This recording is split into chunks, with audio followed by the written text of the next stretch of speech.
All right. So this week, new week, new homework.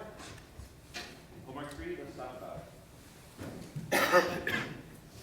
Let me back up just 1 second. Homework 1, we built an HTML site, a front-end site, HTML, CSS, JavaScript. Homework 2, we just got Hello World working.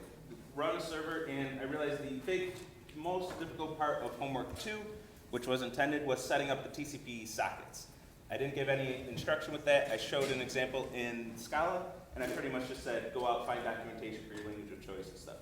So that's why I kept that at a minimal, because I know it may or may not take a while to set up that TCP socket server. Now that we have the TCP socket server set up, homework 3, we're going to host that site from homework 1 using our HTTP server from homework 2. So we're going to expand that homework 2 server and start hosting actual files and more real content, not just hello world or redirected in a 404. So with that, and I have it noted in here somewhere, I forget exactly where, but you can change your homework 1. I'm not going to be looking and making sure it's exactly your homework 1 code. Just make sure there's some in HTML, CSS, and JavaScript content being served in 3 separate requests. That's what I want to see. I don't really care if it's exactly that homework 1 submission. You can modify it, you can change it, you can expand it. You can do what you want with it. But it still has to be an HTML, CSS, and a JavaScript file that you're serving as files. So first, serving those 3 files. So if you get a request for the root path, just slash. If that's the path, serve your HTML with the correct MIME types and encodings that we'll talk about today. But if somebody just says, give me the value at localhost : port, serve your HTML file for your home page. That is going to make 2 more requests for your CSS and JavaScript, as you have those included in your HTML with the SRC tags. The browser is going to make 2 more requests. You need to handle those requests appropriately, however those requests come in. So if your JavaScript is named script.js, your browser is going to make another request for script.js. You need to serve that file at that path. You're going to have a /script.js path, and you'll serve up that file at that path. I think I do want to go in dark mode. It's a little too bright with that. Should we have a vote or something? Do we have to make this complex? But everybody good with the darker? I got 1, 2, couple thumbs up. Cool. Let's do it. So your 3 separate files, host them all on your server with the proper MIME types, and we'll talk about what a MIME type is today. Then I had these all as one objective, but it's a bit complicated enough to separate it out. Add to your site an image and host that image. You cannot link to an image. So in an image, if you do the HTML tag img and you do source, your src equals, you can do HTTP whatever and send people off to some other site and have them download the picture from another server and then load it on your page. You can't do that for this assignment. It really defeats the purpose. That's just asking you to use an HTML tag. We're beyond that. You need to host that on your server and serve that image, again, with the proper MIME types. Setting a cookie, the first 2 objectives, we might not get through all of today's content, but today's slides have the first 2 objectives. On Wednesday, we'll talk about cookies. So serve a cookie. So when somebody visits your site for the first time, they see a different site. When they go, again, any subsequent visit, they get something else. So maybe the first time they visit, they get a welcome message, hey, welcome to my site, this is a great place to be, and then they don't see that message on subsequent visits. For purposes on this homework, the simplest way to do this would be to have 2 different HTML files and say, if that cookie is already set, serve this file. If that cookie is not set, serve this other file and also set the cookie.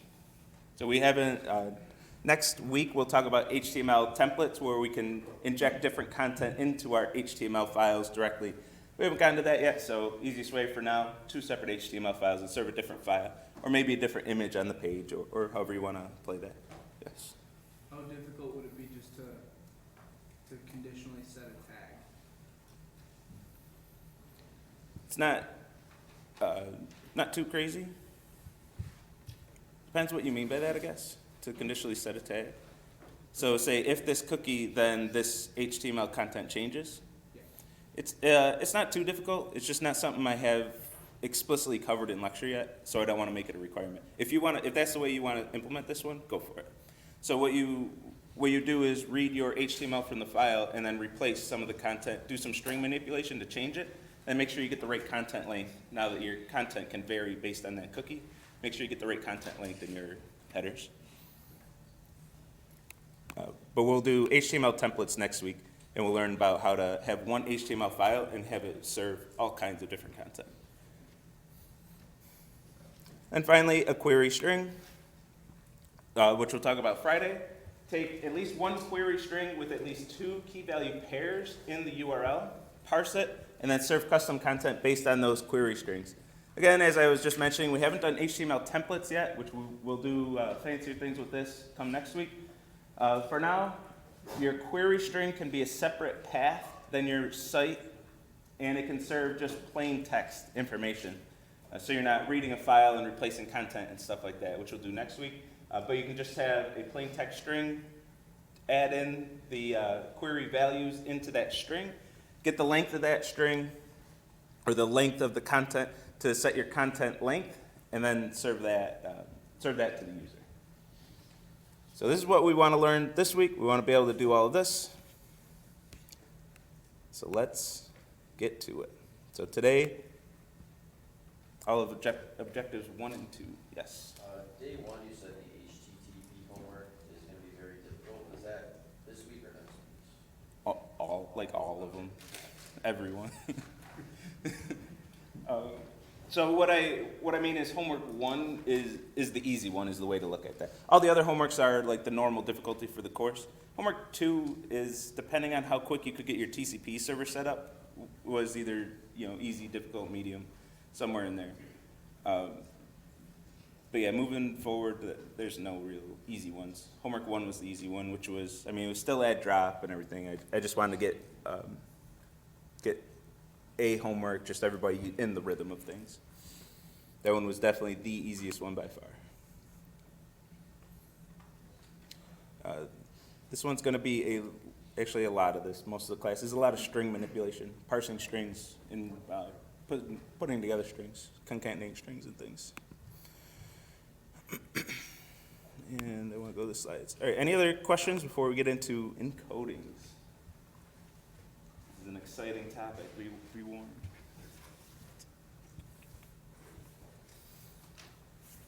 Okay, encodings. So, you may or may not have heard this by now, I'm sure you have. But the internet and really computers, machines, any electronics we have, any fiber optics we have, can only read bits. They can only read ones and zeros. Everything is just ones and zeros. Absolutely everything a computer reads. Some things are converted into visuals that we as humans can read. We can look at the screens here and see something that is not ones and zeros, but to the machines, it's all ones and zeros. That's it. That's all there is. So, and this includes internet. Whenever we transfer information across the internet, the only thing it can transfer is ones and zeros. You either have high or low voltage on copper, light or dark in fiber. Just 2 states. There is no ternary in these things. It has to be 2 states, binary, on or off.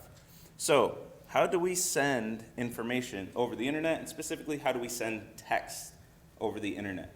If I want to send the letter A over the internet, I can't just say, hey, send A over the wire. I have to convert that into binary and send the binary in the form of bits over the internet. So ASCII is one of the common ways to do this. ASCII says, okay, let's map each number, or each letter, or character rather, each character into a number, convert that number into binary, and send that binary over the wire. Simple enough. We just need a mapping of characters to numbers, and then we can represent any character in binary and then send the binary. The way ASCII works is with 7-bit encodings. So every character has a 7-bit binary code, and that's what we send. We send the 7 bits, and that's how we represent our characters over the internet. So problem solved, we have our characters sent over the internet, and we have the solution to the problem on the previous slide. Yay, we're done. And ASCII, this question came up last time, and I didn't have a solid answer, so I was looking into this a little deeper since we're talking about encodings.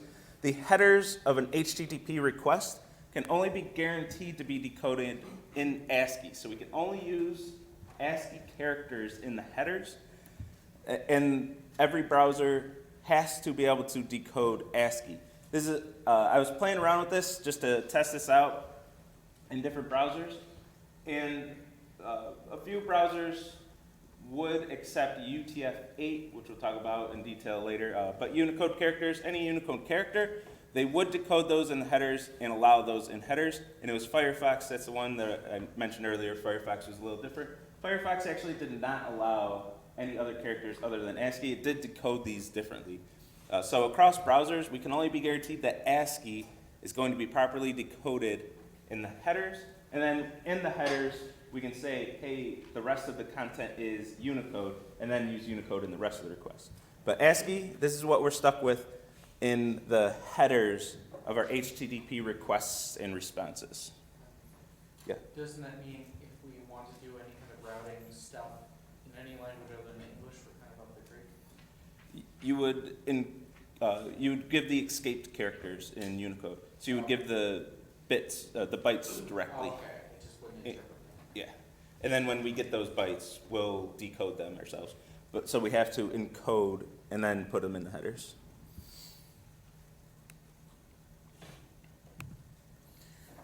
And this is ASCII. We have 128 characters, 7 bits. That's all we can represent. And every single slide is taken. We have all these values, numbers, special characters, capital and lowercase letters, control flow like return, tab, space. And yeah, I mean, it's ASCII. You've probably heard of ASCII before. ASCII has not that slide yet. So ASCII, if we want to represent a string in a particular language, say hello, we have a very language-specific representation.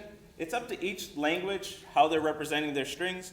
They need to represent their strings in a way that we can have methods that we can call on these strings. If we want to split a string on semicolons, if we want to find the length of a string, if we want to ask a string, hey, do you start with this substring? If we want to perform some regex, there's a lot of functionality that each language wants with their strings. So we have language-dependent representations for strings inside of our programs. So this string, we cannot send this over the internet, at least in most languages. I mean, some languages, it depends on, no, it doesn't depend. What am I saying? I was thinking of C, but C doesn't have strings. C just has character arrays. Those are bytes. Those can be sent over the internet. So if we have a string, we can't send this over our TCP sockets. And you might have ran into this already with when you set up your TCP and you're sending your responses. You can't just send a string over that TCP socket. You have to encode it with the proper encoding, which converts it to bytes, usually called a byte string in most languages, and then send that byte string over your TCP socket. Because the internet only understands bits, and we usually chunk them in groups of 8 bytes. So we can send bytes over the internet and then send that as binary. So we want to convert this to hex. We want to encode this using some encoding. So this is the encoding of hello in ASCII. We're going to have these bytes, which in binary is this sequence of 1s and 0s. That sequence of 1s and 0s is exactly the word hello as we transfer it over the internet, and then the other side decodes it as ASCII text. So this 68, 65, we go to our H, 68, 65, 6C, 6C, and 6F. That's going to be our hex encoding or our byte encoding of the string hello. So this allows us to send it over the internet. Depending on the language you're working on, the methods will be called something different, but when you have your language-specific string, you gotta convert that to hex before you can send it over a TCP socket. Over a TCP socket, and when you receive data over the TCP socket, that data is going to be hex. It's going to be just the bytes that you're receiving over the socket with no particular representation. So if you're expecting text, which we usually are with HTTP requests, if we're expecting text, we have to decode that using the proper encoding. So we got to look at the byte stream that we're getting over the socket and decode that into text so we can parse our HTTP requests. Yes. Will we cause problems if the thing we're sending over is null terminated? Sorry. Yeah, you always got the good questions. If it's null terminated, I don't think that would cause an issue if you're following the spec. And it depends if you have a null termination inside your headers, I guess. If one of the header values is null terminated, that could cause issues.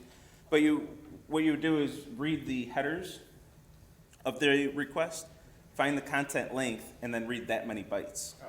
So if you read one of those bytes as a null, you should just keep moving if you're following the spec. Network error. Okay. Any other questions?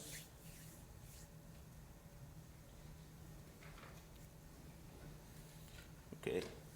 And that, if you have a null in C, that usually indicates the end of a sequence of characters, was the question. So if you have null termination, is that going to mess with other languages? And it shouldn't if you're reading the number of bytes in the content length. Yeah. If I remember correctly from the networking class that I took here, that's all in C. I don't remember the null terminators being an issue. I don't remember having to strip all the strings to the null terminators, but I could be wrong. I didn't do very good in that class. Okay. Yeah, the null terminators should have been not an issue, but part of the functionality. So in C, there's no string, you just have an array of characters. And when you send an array of characters to someone, or you put call a function, call a method, or whatever, well, not method in C, but a function, how do you know when that character array ends? How do you know when to stop reading bytes and not just keep going off to somewhere else in memory? So they put a null character at the end of the sequence of characters, and you read characters until you read a null character. That's when you know the end of the character sequence is there. It's kind of how C simulates strings. So it is a feature in C, and then will doing that mess up other languages? And I'll stick with my answer of it shouldn't.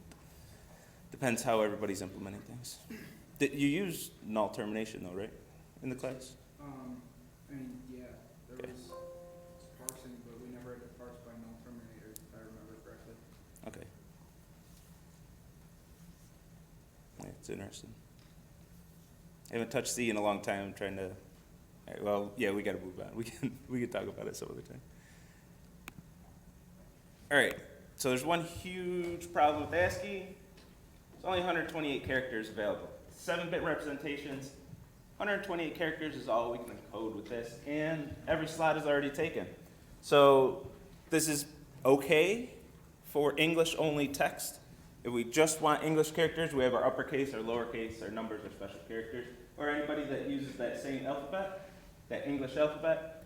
But if we want to add any other characters, say we want umlauts in our encoding, say we want an upside-down question mark, we're writing in Spanish or something.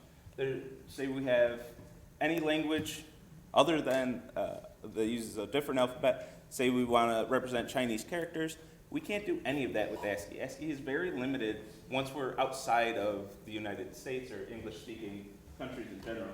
So each language would have its own encoding. ASCII just is not suitable for other languages that use other alphabets. So do we have a separate encoding for every single language? Well, yeah, we used to. But there's a better solution.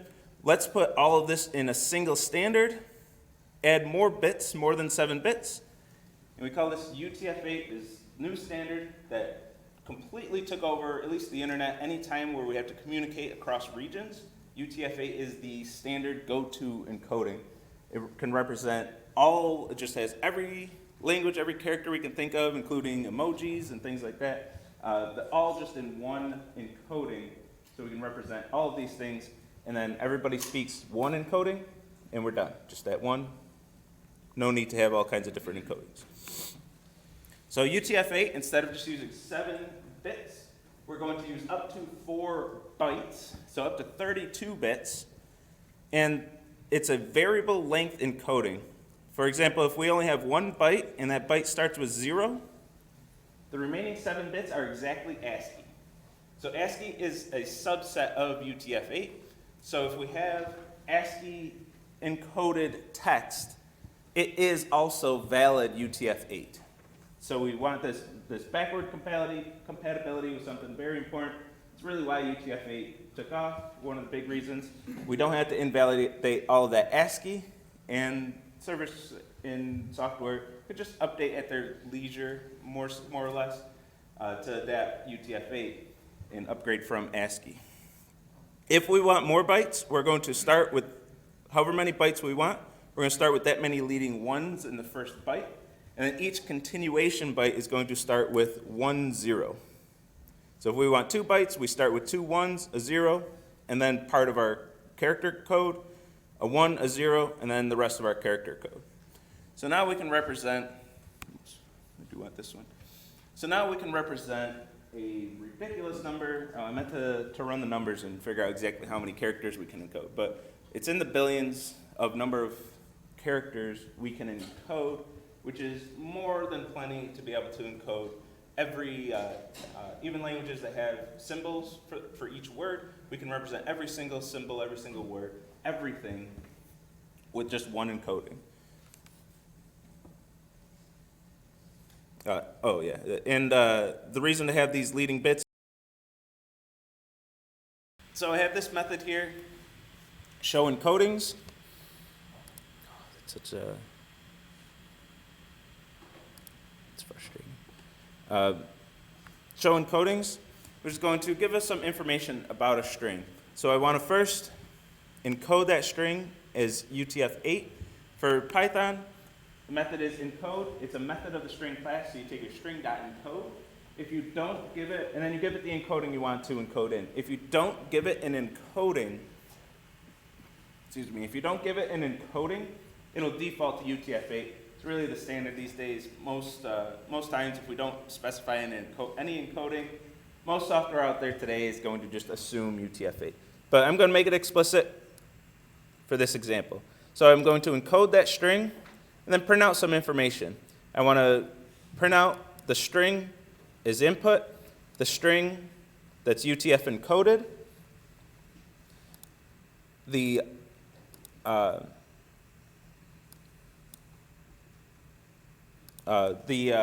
decimal value of that string, the hex value of that string, and the binary value of that string. So I want to represent this in a few different ways just to show. Are you really not even letting me click?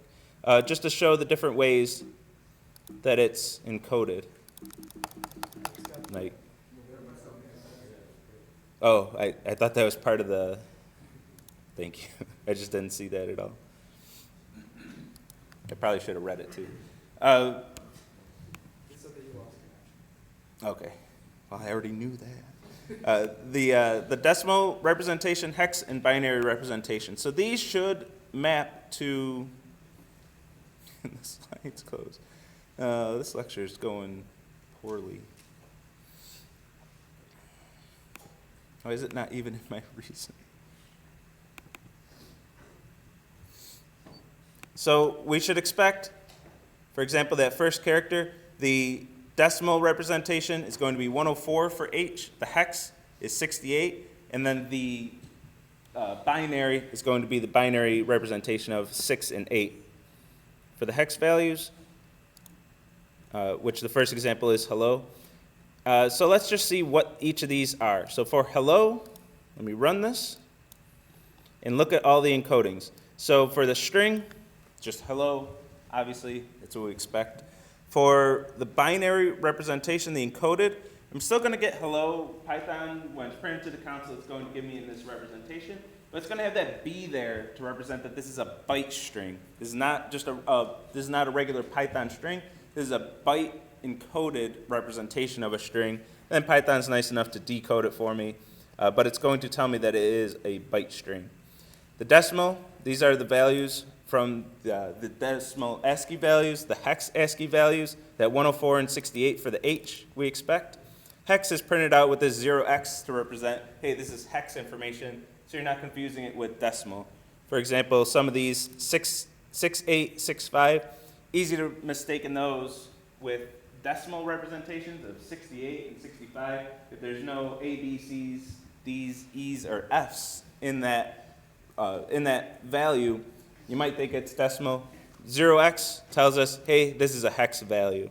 And then binary, same thing, 0b to tell us that this is a byte value, and then the bytes for each of those representations. So that's straightforward. That's all just ASCII.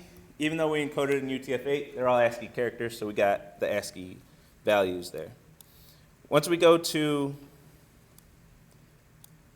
something that is not in ASCII, if we want to represent the symbol 1/4, the character 1/4, now we have 2 bytes, and we don't get a nice representation in our byte string.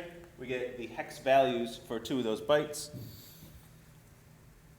We can still get the decimal values for both of those bytes. We can get the hex values for both of those bytes, which match what we have in the hex string, or the byte string, and the binary values for those. So we can send this over the wire. But we can't get the binary value of this directly. That's a Python string. We have to encode this first using UTF-8.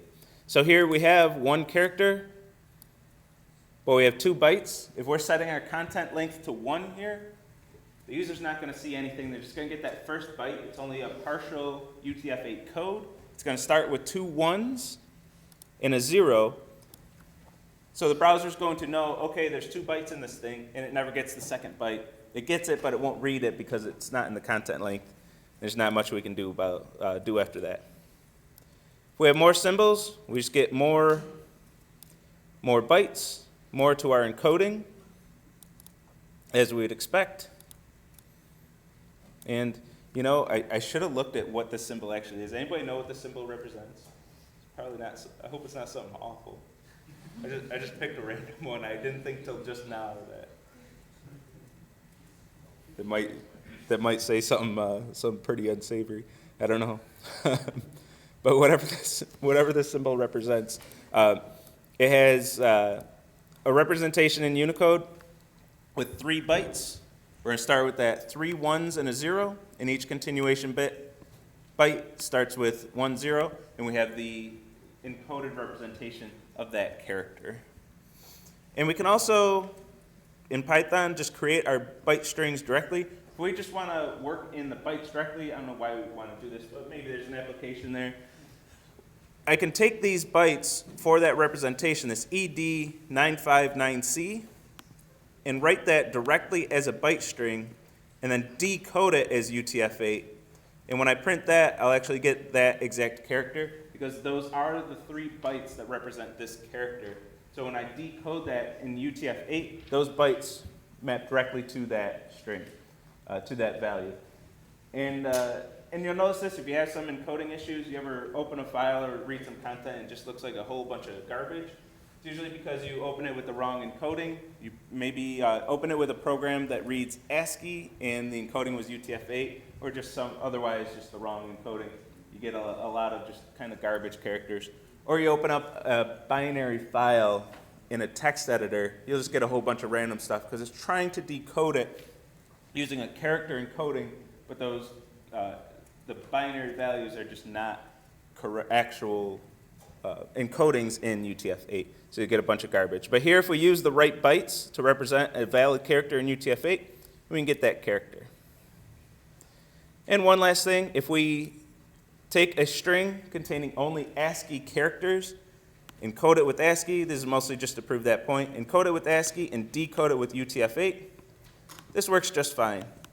Because ASCII is a subset of UTF-8 and I only use ASCII characters, I can encode that in UTF-8 or encode that in ASCII. That's the same exact bytes that I'd get if I encoded that in UTF-8. So I can decode ASCII in UTF-8. And it sucks we lost streaming.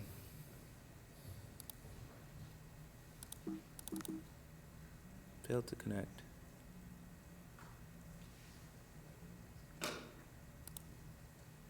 Someone's blocking it. Let's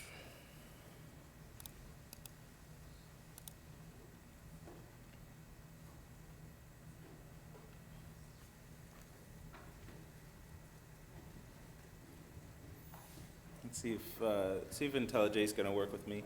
So we'll talk about MIME. We can talk about MIME types next time. Cookies won't take up the whole lecture, so it's fine if we don't get all this stuff.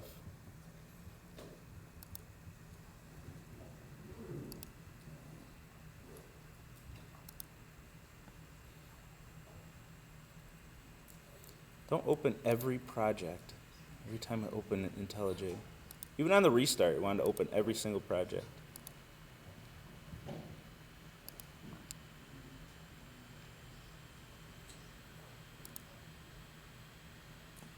Just give me one.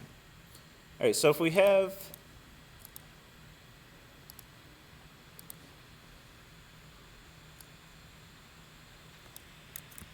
I'm gonna cheat a little bit here.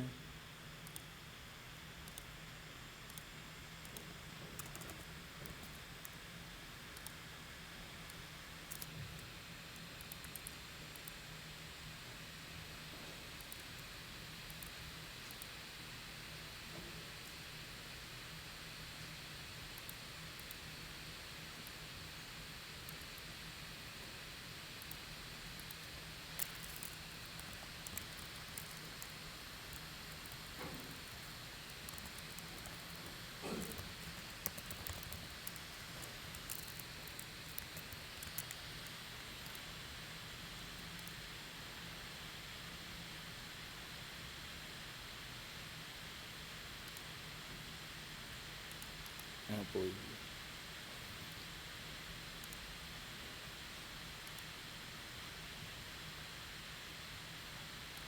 Oh, yeah. Same. No.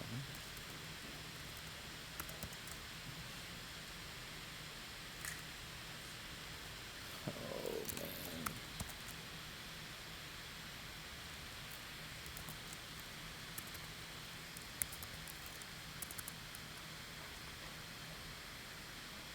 Well, it is IntelliJ just catching up. Come on.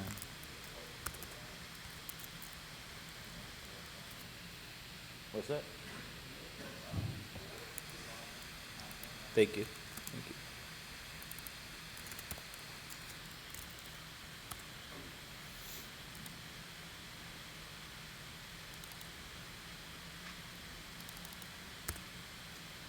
you. Oh, man.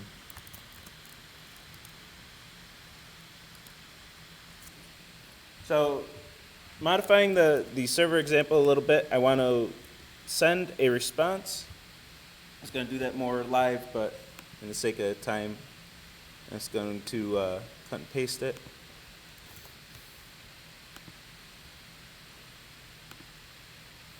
Start that server on port 8000, and I get my content of hey. Cool, good start. So all I'm doing is listening for any request, ignoring the request completely, and then sending back the response, hey. If we look at the headers, I'm using the length of this string as the content length. If I do content length, say -2, restart my server, give that a second to restart, and then refresh this, the browser is only going to read the content length number of bytes. So if I say my content length is 2, it's only going to read 2 bytes. So now what if we do what I was doing earlier. Let's grab this character, change this to body.length again, but I want to have some Unicode character. So I'm taking just the length of the string, so content length is going to be 5. And when I go back to my page, I'll get that Unicode, oh my goodness, I'll get that Unicode character.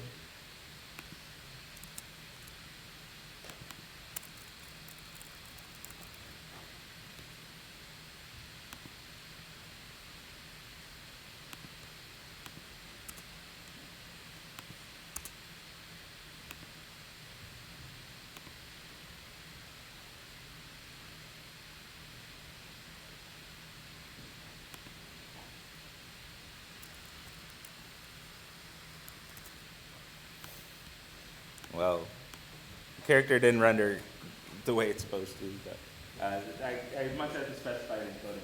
But we only get HE from hello, or from hey. So this took up 3 of our bytes, and then we only get 2 characters here. We actually don't get the rest of our content because we're using the string length as the content length, but one of those characters was 3 bytes. So we're using up 3 of those bytes on that single character. We're losing 2 characters on our string. So these are things to be careful of. Encoding, just making sure you're using the right ones, making sure you're encoding before sending over the stream, making sure you're decoding when you receive a message, which for this, the decoding was right here, the UTF-8 string method. With that, I'll see everyone Wednesday. Is there a size field?